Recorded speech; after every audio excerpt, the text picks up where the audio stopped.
Here's an instructional video we can review and critique. Let's see if this mastermind can enlighten us with his tutorial stuff. As you can see, this shot looks absolutely horrible, and it sounds horrible. And you know what? I'm using a Panasonic GH3 that was made like back in 2013, and a pretty cheap lens on there. So lots of stuff right off the bat. It was a $1,300 camera. Now, at the recording of this, it's possible to find a new one for about $800. If you want a used, you can get one just shy of $400 if you're lucky. And just to throw it out there, it was excellent for recording videos when it was new. Actually, it is still a really good and capable camera, especially for videos, as of today's standard. It actually has a max bitrate of 72 megabits per second, which is pretty good for full HD, and it offers fully manual video controls, which practically no sub $400 camera has. And yada yada, it's a really good camera, trust me. But I am getting a sneaking suspicion he doesn't know his camera's capabilities. Oh, yeah. A pretty cheap lens on there. Cheap lens? $550? Sure, that does in no way negate the video by costing twice the video's starting budget. Buying a new camera isn't going to fix this shot. The fact that this shot looks horrible is the fact that I have it lit absolutely horribly. Oh, so not camera problem, but a manufactured and a setup problem. Go on. I've made a bunch of rookie mistakes, like shooting with a way too closed down aperture, shooting with my ISO way too high, and not white balancing properly. Oh, so that's what you think? You think that is a common rookie mistake? You think a rookie would go for the worst possible settings? You really think this? That someone would spend upwards of $2,000 for camera gear and say, high is better. I'll turn this aperture dial thingy all the way up. ISO must mean intelligent super optimization. Better crank that mother up. WB? Don't know what that is. I'll change that to sunshine? Why would that be an auto by default? That's stupid. And also the lighting in here is absolutely horrible. I have practicals on, and I have this one LED light pointed right at my face. So the logic here is a rookie will go, I'll just use badly placed warm ambient light instead of move some lights or recording equipment. And for the final touch, I'm gonna blind myself with a bright cold light. And yes, it's ambient. Practical lights are lights in the shot that is not used as a light source. It's used either as decoration or a prop, so you don't wonder where the light is coming from in movies. And your backwall lighting is accent lighting. So I guess it's obvious he don't think or know that good. So I just want to show you that even with an older camera like mine, you can still create a really great image. Just throwing it out again. Idiot Boy here has a $2,000 camera setup that would still cost you close to $1,000 today. And that is not cheap.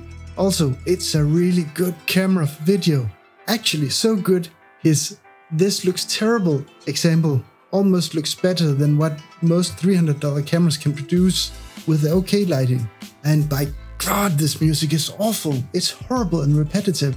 Not to mention the audio mixing in this video is shite. Is there anything he's good at? Seriously.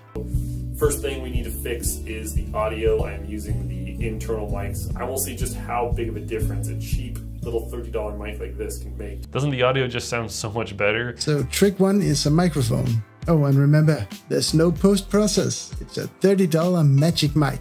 I've cut him out plugging this lav, but he's starting to remind me of an infomercial. But yeah, let's test his mic theory. Here's the built-in. Audio test with built-in mic. Here's what you could call a semi-expensive Rode lav mic. Audio test with the Rode mic. As you see, not as magical as his. Nothing special? Right. Yeah, sure. You wouldn't lie to us, would you? Okay, two things he has done. One, soundproofing the room to dampen resonance and reverb. And two, he fixed the audio in post for the lav mic, but not the built-in. So there is a lot of lies and deception here. Here I post-processed the built-in. Audio test with built-in mic. And here the Rode one. Audio test with the Rode mic. And just throwing it out here right now, why is the obvious product placement of that light there? He never says the video is sponsored. Well, maybe he mistakenly put it right in the frame. He does come off as an idiot, so it's possible. Well, let's continue. So I think the next thing we need to do is change some settings in the camera. And right now I am shooting at, I think, like f11. Okay, so trick number 2 is not to use the worst possible settings. ISO 6400 and f-stop 11. That's not a ridiculous setting at all. You know, on many cameras and phones, the video looked terrible at ISO 800 and above. Granted, the GH3 looks pretty decent at 6400 compared to most really cheap cameras. So there is no depth of field or separation between me and the background, so I'm going to switch my lens back to f1.7, a little bit of background separation and some bokeh going on. Separation and depth of field is not quite the same, and bokeh is the visual quality of the autofocus areas of the image. You mean background blur. And yes, just remove the focus from the background. Also, wide lenses separate you from the background. Zoom lenses bring the background closer. And maybe you want to mention an aperture of 1.7 has pretty low depth of field, so focus can be a bit hard, and it's important not to move to avoid going out of focus, since you go out of focus if you move 2.5 centimeters, that's 1 inch, either back or forth, very shallow depth of field. So back down to its native ISO, which is also the lowest. Yes, that is the definition. Take those practical lights down. Accent light. They accentuate. One of the ways that is visible is that it highlights your product placement.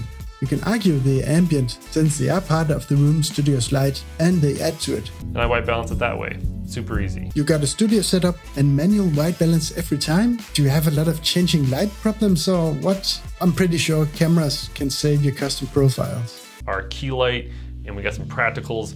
Key lights and practical. Why not throw in candlelight and floodlight? I guess he likes using fancy terms, but don't understand them. So a quick breakdown to make this a bit clearer. The problem here is key light is a specific light, practical light is set dressing. Here we go. Lights. In the real world, we mainly got 3 types of light. Ambient, task, and accent light. Ambient, the light that is there outside during the day, the sun inside too. When it gets dark outside, lamps is the ambient light, be it ceiling fixtures, floor lamps, wall lamps, and so on.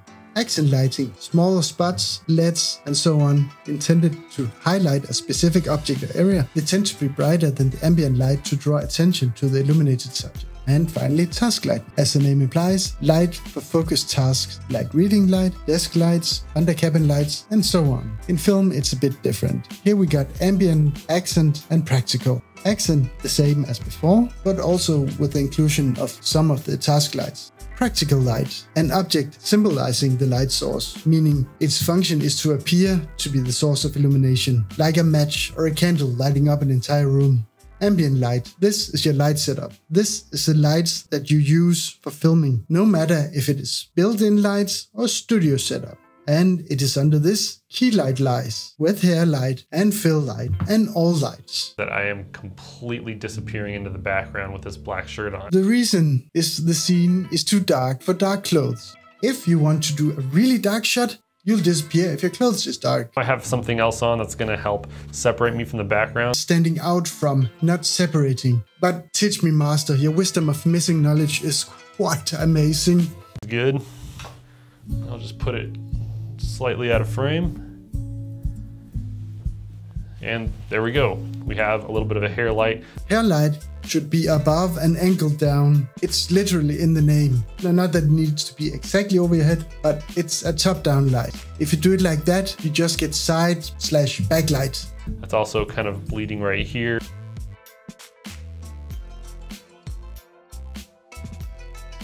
Hair or a kicker light. Not a fucking hair light, moron. Does he know anything? This guy makes Trump look smart. So I'm gonna actually try to bring some color in. And boom, here is the product placement of the episode. The free $140 light. Can't believe this is not marked as sponsored or a commercial. This is a little expensive. This is a little expensive. This is a little expensive. This is a little expensive. This is a little expensive. This is a little expensive. This is a little expensive. This is a little expensive. We just get another $50 RX8 light. Wow, go a bit cheaper plug with the same brand. Damn, he's infomercial at his core, stupid and misinformed, but keeps trying to sell it. And $50, not really that cheap, but definitely not super cheap.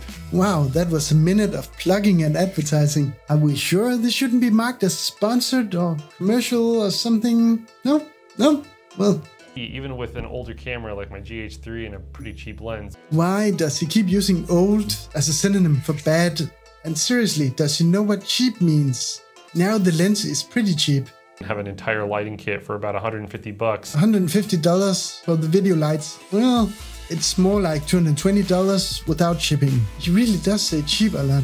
And I'm thinking here might be a good time to review the title, How to Make a $300 Camera Look Pro.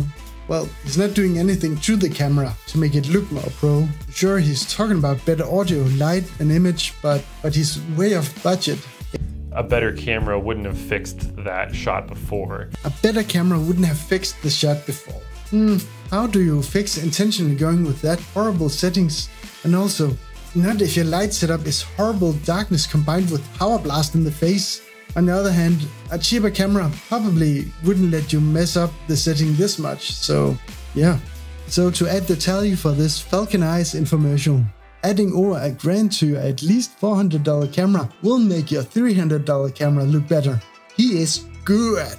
G-O-O-D, and that spells cheap. Okay, the biggest fault here is it does not help you make a cheap camera look better. It's a mediocre setup infomercial to advertise his sponsors and make you spend money. None of this is really cheap, even less so when you add it up. And just to go a bit deeper in it, I sort of get his vague idea. He just comes off as really stupid because he does not know what he's talking about. A rookie might have an entry or enthusiast level DSLR with a kit lens where the widest aperture is 3.5 and they might go for auto settings, possibly resulting in too high ISO, especially with missing lights. In short, it's a stupid, useless video made by an idiot who's trying to make money by disguising a commercial as a how-to video. So unless you have a comparable camera and know so little about cameras in general that you choose the worst looking settings on purpose, and also you have no lights and about 5 times $300 you need to spend, that brings us to why isn't it sponsored? He's pretty focused on sponsored projects. This is a thing that really bothers me. So the light was sent to him as a gift, which in itself is a sponsored, which makes it paid advertisement. Even more so when he had it as a product placement right in the center of the picture. Even if he didn't spend time promoting and selling it, the product placement would be enough to make it a sponsored or paid video. And to boil it down, he might not be paid in cash, but he's giving a sponsor gift with a cash value above $140. And if we do the math, let's see, he's apparently quite useless it seems. So let's say it takes him 7 hours to write, set up, film, edit and publish. That is still $20 an hour after tax. And here the people pretend stupid. Yes, there's not necessarily explicit quid pro quo, but it is implied. If you want more stuff, possibility of a real sponsorship to get more stuff from companies, more stuff, more viewers, more stuff. Other rules, don't be negative or you'll get no stuff, which leads to the I only review stuff I like-ism, which means I only do and like paid content. Like some Danish influencer very, very stupidly said, and I'm being nice here. To quote one specific, does that mean I need to tag all my content sponsored? Like if you see my phone or my computer and so on? Mind you, according to himself, he's an expert in this field. But the answer is easy. If you yourself have bought and paid for the things the audience sees, the things you use, show, talk about, promote or advertise, and you do not in any way get compensation from the makers or sellers, you are in the clear. If you are giving a product, camera, light, furniture, software or anything else and it's not featured, mentioned or placed in the shot or the video text, you are also okay. Everything else is advertising, paid promotion, paid work, free camera, light, sofa, program, soda, and so on has a monetary value. To put it in perspective, if you're paid minimum wages in America, then the Falcon Eyes light is almost 20 hours of work without paying taxes and other fees. That's half a work week where you have to give up food and everything else. And also, the ambassador thing is the shittiest kind of sponsorship. It means the person who uses it, like this guy here, has to sell you on using it because he only gets paid if he gets people to buy it, possibly through a link he has, which is so low, he's basically begging, but on someone else's behalf. What he gets in return is scraps. Just think how low that is. Hope this helps weed out crap and misinformation. Take care. Until next time, get informed and don't trust the paid parrots.